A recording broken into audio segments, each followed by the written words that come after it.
Hello friends, আজকে আমরা দেখব মিউচুয়াল ফান্ডের ট্রিপল 15 রুল, অর্থাৎ 15-15-15। আর এই রুল দিয়ে সত্যি একটা বড় ওয়েলথ তৈরি করা কি সম্ভব? আমরা কি এই রুল ব্যবহার করে কোটিপতি হতে পারবো?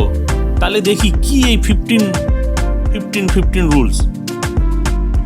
আমাদের কাছে 3টে 15 আছে। প্রথম 15 মানে হচ্ছে আপনাকে একটা এসআইপি শুরু করতে হবে মাসে 15,000 টাকা করে দিয়ে মিউচুয়াল ফান্ডে।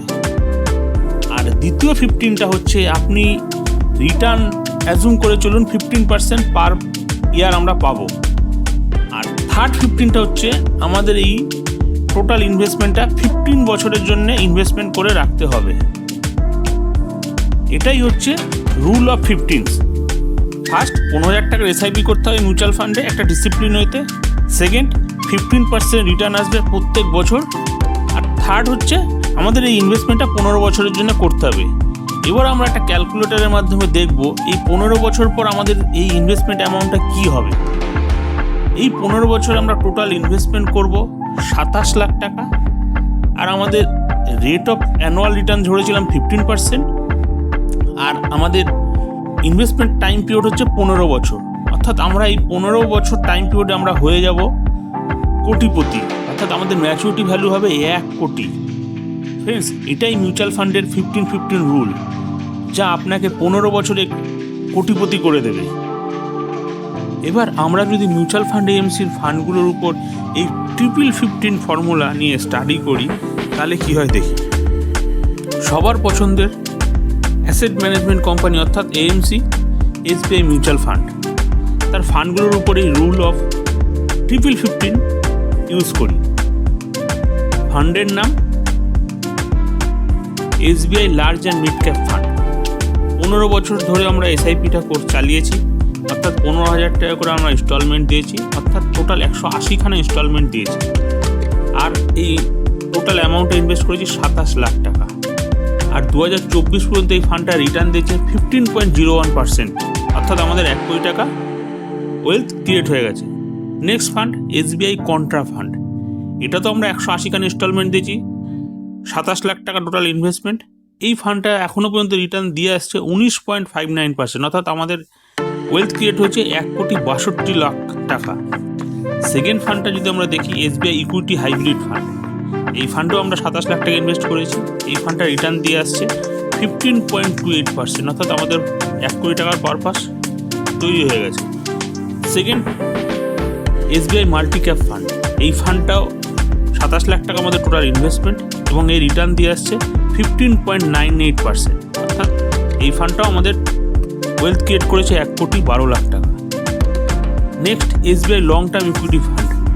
এই ফান্ডটা তো আমরা 27 লাখ টাকা ইনভেস্ট করলাম। এই ফান্ডটা দিয়ে আসছে 16.28% রিটার্ন, অর্থাৎ এই ফান্ডটা আমাদের ওয়েলথ ক্রিয়েট করেছে 1,15 লাখ টাকা। Next fund SBI retirement benefit fund. এই ফান্ডটাও তো আমরা 27 লাখ টাকা ইনভেস্ট করলাম। এই ফান্ডটাও দিয়ে আসছে রিটার্ন 18.81%, অর্থাৎ আমাদের 1.5 কোটি টাকা ওয়েলথ ক্রিয়েট হয়ে গেল। SBI small cap fund. এই ফান্ডের রিটার্ন 20.42%। এই ফান্ডে আমরা 27 লাখ টাকা ইনভেস্ট করেছি এবং সেটা দিয়ে দাঁড়িয়েছে 1,77,93,000 টাকা, অর্থাৎ লং রানে আমরা যে কোনো ফান্ডেই ইনভেস্ট করলে সেটা 15%-এর ওপরই রিটার্ন দিয়ে আসছে। মিউচুয়াল ফান্ডে এই পাওয়ার অফ কম্পাউন্ডিং রিটার্ন পাওয়ার জন্য একটু লম্বা সময় ধরে ইনভেস্টমেন্টটা করতে হয়। আর ডিসিপ্লিন ওয়েতে যদি আমরা এসআইপিটা চালিয়ে যেতে পারি, তাহলেই আমাদের যেসব গোলগুলো রয়েছে, চাইল্ড এডুকেশন, ম্যারেজ, রিটায়ারমেন্ট, কার পারচেজ, হাউস পারচেজ, সমস্ত কিছুই পূর্ণ হয়। আমাদের লক্ষ্য স্থির রাখতে হবে আর লম্বা সময় ধরে এসআইপিটাকে একটা ডিসিপ্লিন হতে চালিয়ে যেতে হবে, তাহলে একটা বড় ওয়েলথ ক্রিয়েট হয়ে যাবে। এসআইপি মানে হচ্ছে পেশেন্স বা ধৈর্য নিয়ে মিউচুয়াল ফান্ডের বিনিয়োগটাকে আমাদের রাখতে হবে, যতক্ষণ না একটা বড় ওয়েলথ ক্রিয়েট হচ্ছে। আপনি যদি মাঝে মাঝে ওই ইনভেস্টমেন্ট অ্যামাউন্ট থেকে টাকা তুলতে থাকেন, তাহলে আমাদের যে ইনভেস্টমেন্ট অ্যামাউন্টটা রয়েছে সেটা কখনোই পাওয়ার অফ কম্পাউন্ডিংয়ের ম্যাজিক তৈরি করতে পারবে না। তার জন্য বড় ওয়েলথ ক্রিয়েট করতে হলে আপনাকে মনে রাখতে হবে মিউচুয়াল ফান্ডের পুরো সময় ধরে আমাদের টাকাটাকে ইনভেস্টমেন্ট করে রাখতে হবে, তাহলেই পাওয়ার অফ কম্পাউন্ডিংয়ের ম্যাজিক আমাদের যে টোটাল ইনভেস্টমেন্ট আছে সেটাই দেখা যাবে। আপনাদের মনে আছে অ্যালবার্ট আইনস্টাইন বলেছিল compound interest is the 8th wonder of the world. সুতরাং এই কম্পাউন্ড ইন্টারেস্টের মূল মন্ত্র যারা বুঝেছেন তারাই বিগ ওয়েলথ ক্রিয়েট করেছে। আপনাদের এসআইপিতে নিবেশ করতে হবে এবং ডিসিপ্লিন ওয়েতে মেনে চলতে হবে এবং ওয়েট করতে হবে যতদিন না আপনাদের গোলটা পূর্ণ হচ্ছে। এই সম্বন্ধে যদি আপনাদের আরও কোনো কোয়ারি থাকে বা কোনো কিছু জানার থাকে আমাদের এই নম্বরে হোয়াটসঅ্যাপ করুন, আমরা অবশ্যই আপনাকে সঠিক পরামর্শ দিয়ে হেল্প করব।